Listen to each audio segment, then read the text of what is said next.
What's up, guys? It's your boy Mikey Sports Realm, and I am back with another video. A lot of y'all don't know, haven't seen my face. If you follow my TikTok, shout out to me on TikTok, Mikey Sports Realm. A lot of you guys don't know my face. Now you do, but it's ironic that the last time we were talking about the cat uploaded, we talked about the Cavs being in trouble. We got that same predicament right here, guys. I mean, let's just jump right into it. Coming into the series, I expected us full on to get swept. We're just simply overmatched, to say the least, in just about every aspect. I mean, I like what I saw in that first half. We were hanging with them. We were actually getting stops, but when you're just not scoring, I mean, it gets harder and harder to keep getting back and playing defense, especially when you got Celtics implementing that high tempo, fast action pace that they were implementing. But I did like what I saw from Donovan Mitchell the whole game, obviously, but he came out, got to a high start, got his 33 points. Coro was hitting shots early. I like that. I like that we showed that we can have success in tempo, but ultimately, man, when it comes down to it, we saw what we saw in that Magic series.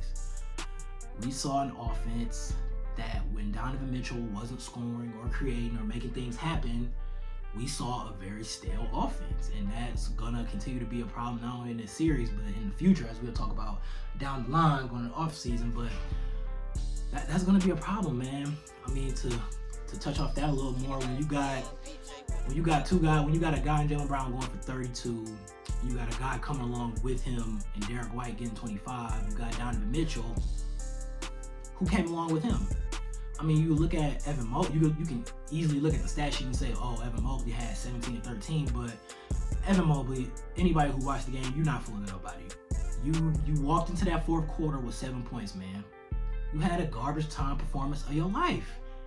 And Mobley, you have to step up. I mean, we as Cavs fans, we ignore Mobley's like offensive, I don't know what to say, struggles, I guess. Yeah, his offensive struggles, his offensive non-improvement on the offensive side of the ball. I feel like we ignore it because of his youth. We're still giving him that he's young excuse, and what he does on defense kind of overshadow it at times. But Mobley, especially with Jared Allen out, you have to step up. That's just, I mean, come on, you got Luke Kornet coming in off the bench grabbing 10 rebounds. I mean, to point on that a little bit, we know how big the rebounding battle is for a team like the Cavs, a team who has their identity so solely invested on the defensive end. I mean, rebounding is going to be a big part of that. I mean, when you get rebounded by 17, that's never a recipe for success, and we just know that. Like you said, you got a guy, Luke Kornet, coming off the bench grabbing 10. I would like to think that's something to do with that. Another thing, Darius Garland. I don't know where he's been this whole postseason, but to give him some slack, it has been a rough year for Garland. Personal struggles, his injuries probably could have affected his rhythm, but bro, Garland has been a no-show in these playoffs, man. He's been a no-show. I mean, to say the least, he's been a no-show. And then you look at the other guys, I mean, everybody around us who just haven't been producing. We didn't see LeVert be that energy guy, that spark plug that he is, that we've grown so accustomed to seeing him be for the Cavaliers this season. I mean, Sam Merrill came in, he's 0 for. George Niang, I mean, he's been benched. I mean, if you look at Tristan Thompson, what is he bringing when he's coming in? It's just another thing that's just separating us right now is the other guys, man. The other guys are I mean, when you look at Boston, like I said, we got blown out. Jason Tatum shot 7 for 19. Donovan Mitchell had a really good game, 33 points. Jason Tatum shot 7 for 19. We still managed to lose the game by 20 points. Something like that alone it's just not a good sign for the Cavs, and it's very discouraging. I mean, they didn't even play. Looking at that game, watching the Celtics, bro, the Celtics can play better than what they played. We didn't take their best punch yet. And we didn't take their best punch, but we certainly didn't give them our best punch. I would say that. But like I said, not taking their best punch, their best player being off how he was, and you still not only lose but get embarrassed like that.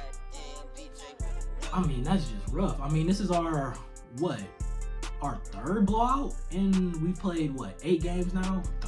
We've been blown out 2 times on the road to the Magic, 1 on the road now.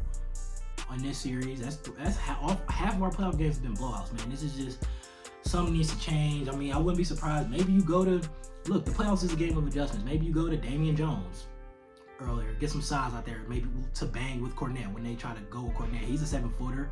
I mean, when you look at our size outside of Allen, especially with him being out, we don't have any 7-footers. The closest guy to it is Damian Jones. Maybe just putting him to offset Cornette size and physicality could be something to think about. I don't know. But another thing is, look, I know it might sound crazy, but if I'm JB, I'm gonna just see how this works for the first half. Why not? Look, I understand that Jason Tatum and Jaylen Brown are both high-level players who can take over playoff games, and they can take over and win playoff games. I understand that. But I say you stick Okoro on Jason Tatum or Jaylen Brown, whoever, maybe Brown because he was the one who had to go on last game. I don't know. Put whoever on the other Tatum, whether it's Struz, Mitchell, whoever. And you let those guys just go to work. You let those guys play hero ball. You just guard them straight up one-on-one. You kind of stray away from the help. You kind of maybe just have guys just jabbing the lanes. You just don't help fully. Have guys jabbing, like I said, jabbing the lanes, just trying to create havoc in them driving lanes. Because what happens is, okay, let's just imagine a scenario where Jason Tatum and Jaylen Brown come out tonight.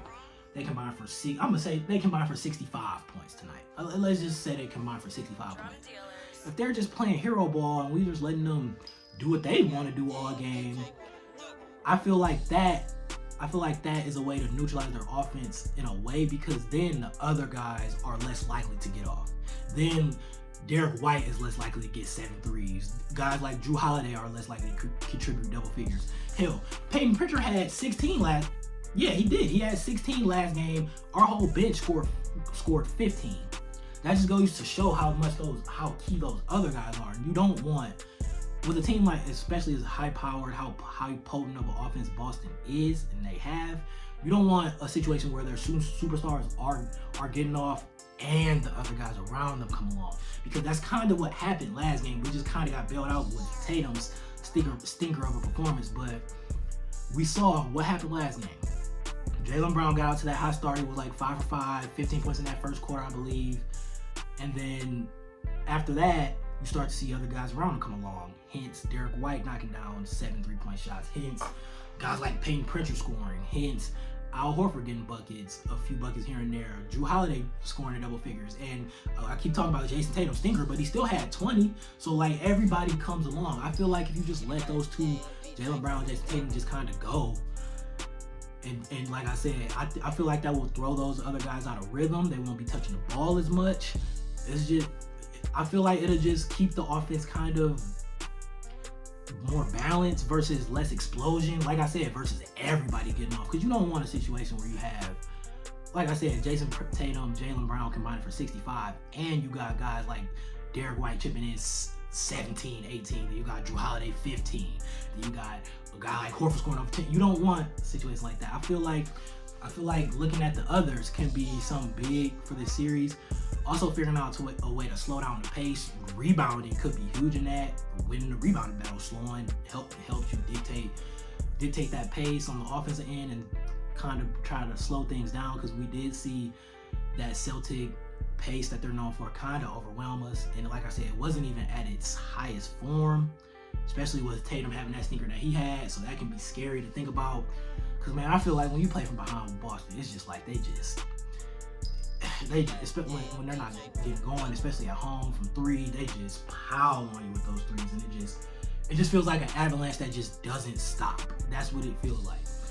So I feel like, yeah, just kind of not letting those other guys get off around Jason Tatum, Jaylen Brown, and as long as slowing down the pace. But another thing to think about, Boston knocked down 18 threes. They shot around, I forgot the percentage exactly. I remember, I think they shot like 40 threes. Look, Boston is gonna shoot those threes regardless. However, whatever you do, they're gonna shoot and jack up those threes. Don't let them just eat in the paint. I mean, if you let a team get knocked down 18 threes and then they turn around and score 40 points plus in the paint, I mean, how do you stop them at that point? At that point, like I said, how do you stop them at that? I feel like you have to take something away. Like I said, just maybe being a little bit more, trying to create more havoc with those driving lanes, because when guys are just getting downhill and kicking out, guys are knocking down threes. Then you have to help on the guys knocking out threes. Then those driving lanes open up. No, just stay fundamental. Just stay fundamental, kind of build somewhat, not of a wall, but so to speak, but just kind of stay more fundamental and kind of keeping those lanes more clogged and more, just wreaking more havoc in those lanes, those passing lanes, those driving lanes. But yeah, I mean, overall, we're just simply overmatched, man. Hopefully we can have a better showing tonight. We'll see, but man, I'm already losing faith, man. If we win a game, I'll be happy with this series. I'm not gonna lie. So, I mean, I hope this was good content for you guys. I'm gonna continue to try to be consistent, get you guys some uploads. I want to hear what you guys want to hear me talk about, though. Let me know in the comment section. I mean, what do you guys want to hear me talk about? I mean, like, comment, subscribe. Follow me at TikTok, on TikTok, Mikey at Mikey Sports Room, on Instagram at Real Hoop Talks. All my links will be in the description down below. Until next time, I'm out of here, guys.